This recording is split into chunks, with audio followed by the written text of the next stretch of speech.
अमृत संघानां रसानां छन्दसामपि मंगलानां च कर्तारो वन्दे वाणी विनायको।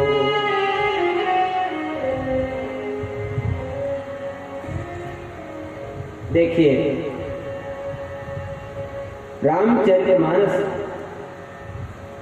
का जो शुभारंभ है वो किस अक्षर से हुआ? वर्णानाम, पहला शब्द है वर्ण और सबसे पहला अक्षर है वा, यानी वा अक्षर से मानस का शुभारंभ किया और वा अक्षर पर ही इसको विराम भी दिया। सबसे पहला अक्षर है वा, वर्णानामर्थ, और सबसे अंतिम शब्द है ते संसार पतंग घोर किरणेर दयंती नो मानवा। सबसे अंतिम शब्द है मानव और सबसे पहला शब्द है वर्ण, यानी वर्ण और मानव, इन दो शब्दों के बीच में संपूर्ण रामायण लिखी हुई है। यानी वा अक्षर से इसको प्रारंभ किया और वा अक्षर पर ही इसको विराम दिया है। अब हम विचार करते हैं, पहला शब्द है वर्ण।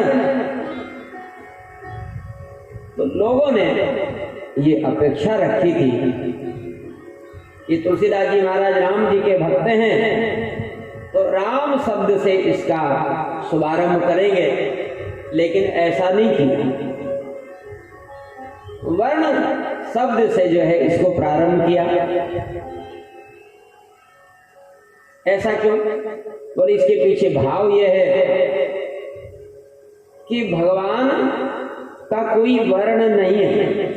भगवान के बारे में श्रुति भगवती कहती है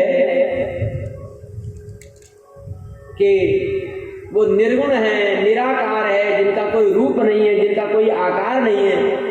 बिन पद चलई सुनी बिन काना, कर बिन कर्म करई विधि नाना, और आनंद रहित सकल रस भोगी, बिन बानी वक्ता बड़ जोगी। ऐसा वेद भगवान कहते हैं कि वो निर्गुण है, निराकार है, जिनके कोई हाथ पैर आदि कुछ नहीं है, जिनका कोई वर्ण नहीं है। ऐसा परमात्मा का स्वरूप बताया गया है। लेकिन जिनका कोई वर्ण नहीं है, उसी परमात्मा ने यहाँ पर वर्ण की व्यवस्था को स्वीकार किया।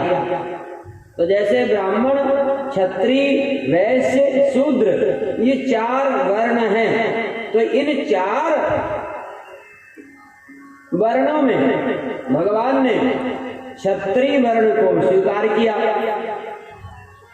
यानी वर्ण व्यवस्था में भगवान बंधे, और वो भी मानव, यानी मानव बनकर के आए भगवान। मनुष्यों के बीच में मनुष्य बनकर के जाना ही अच्छा है। जैसा देश वैसा भेष, ये कहावत है ना भाई। जैसा देश है वैसा भेष बनाओगे तो लोग आपको जानेंगे, पहचानेंगे, समझेंगे। और यदि आप उनसे अलग हट करके जाओगे तो सबसे अलग ही दिखोगे। हम दो हाथ वाले हैं, हम दो हाथ वालों के बीच में यदि कोई चार हाथ वाला आ जाए तो हम सब लोग उसी की तरफ देखेंगे और अलग ही लगेगा वो। अरे इसके तो चार हाथ हैं, हम सबके तो दो ही हाथ हैं। जैसे हमारे एक सिर है, उस यदि कोई दो सिर वाला, चार सिर वाला, 10 सिर वाला आ जाए तो हम सब लोग उसी की तरफ देखेंगे और वो सबसे अलग लगेगा। और यदि दो हाथ वाला कोई हमारे बीच में आता तो ठीक है, हमारा ध्यान उसकी तरफ नहीं जाता। मतलब कहने का यह है कि भगवान भी सर्व सामर्थ्यवान होते हुए भी, भगवान जो है जब इस धरती पर अवतार लेकर के आते हैं तो वो सामान्य मनुष्य बन करके आते हैं कि जिससे हर व्यक्ति को ये लगे कि भगवान हमारे हैं, भगवान हमारे हैं, भगवान हमारे हैं। सब लोग भगवान से प्रेम कर सकें। तो भगवान ने ये मानव वर्ण जो है स्वीकार किया। तो वर्ण और मानव इन दो शब्दों के बीच में संपूर्ण रामायण को लिखा है। इसलिए तुलसीदास जी महाराज ने सबसे पहला शब्द लिखा वर्ण। तो आगे कहते हैं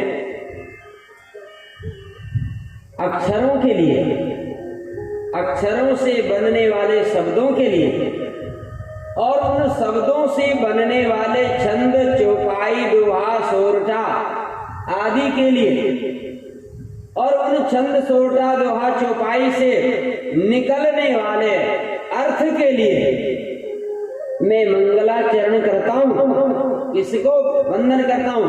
बोले वंदे वाणी विनायको, मैं माता सरस्वती और गणेश जी को प्रणाम करता हूँ।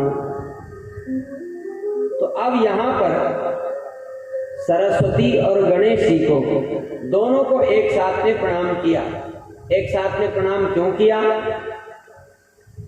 देखो, रामायण को समझने के लिए, रामायण को कहने के लिए ये दोनों की आवश्यकता है। सुंदर वाणी चाहिए और सुंदर